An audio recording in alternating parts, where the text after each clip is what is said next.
mais daal réew mi kuy porter plainte nit na nga ko seetaan kaso war a fa tàng de te waaye sama donkasiti gi ma commencé war a nekk di lekk ci ceebu jën yi nii ceebu yàpp man nga xam ne ceebu yàpp rek laay dundee ginaar fu mu gën a baaxee ginaar orof laay lekk climatiseur baa ngi nii li ma fi bàmba électro sampal ndeysaan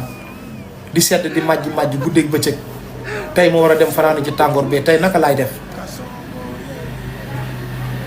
mais man loolu lépp lu sama problème loolu lépp mën naa ko muñ mais booy yi rey Aziz Dabala ñooy sama problème man ñooy kaa bi naka laay def bu ma leen fekkaatee ci kaso bi nii loolu moo nekkoon sama problème ak li ma leen bal yi ma leen waxal ci réew mi moo tax sénégalais yi dañ may ruux may wax rek man tamit moo tax booy rey Aziz Dabala maa ngi leen di jéggalu di leen baalu àq vidéo bii nga da ngeen ko dagg jox leen ko parce que tamit au cas wóorut waaw au cas wóorut mais booy yooyu moom xam naa ne boo moytuwut li yóbbu Aziz Dabala ñu ngi naan boo moytuwut dana fi yóbbu sëñ Bada Kéemaan yàlla na ma ci yàlla musal nag billaahi mais lii tamit wax jaru ko wax jarul lii man na tey laa xam ne moom damaa war a noppi tey jii laay doog a xam ne man sëñ Bada dama war a noppi billaahi waaw policiers yi tey dañ ma dawal yërmande de moo tax gis nga intellectuel dafa am solo waaw policiers yi léegi macha allah dañu jàng waaw am cër ci nit am respect ci doomu aadama barke Seydina Muhammad comprendre doomu aadama xam ne kaso ba dafa tàng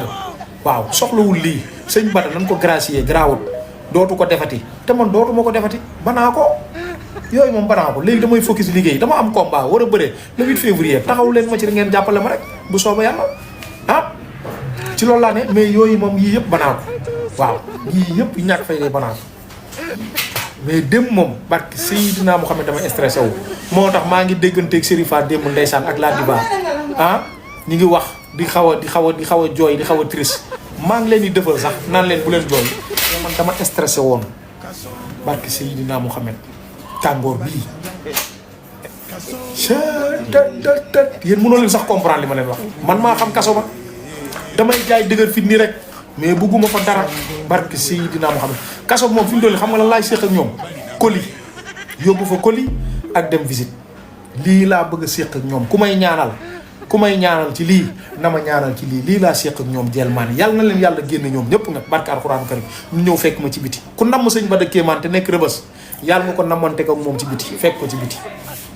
waaw kaso moom loolu laa séq ak ñoom yóbbu colis daal laa séq ak ñoom waaw mais bëggatuma faa dem wax dëgg yàlla ne Rëbës baaxut Rëbës moom neexut moom ku ne neex na rek waxut dëgg baaxut moom waaw kaso baax na mais yàgg faa bon waaw yàgg faa bon te coow li daa tàmbali bëri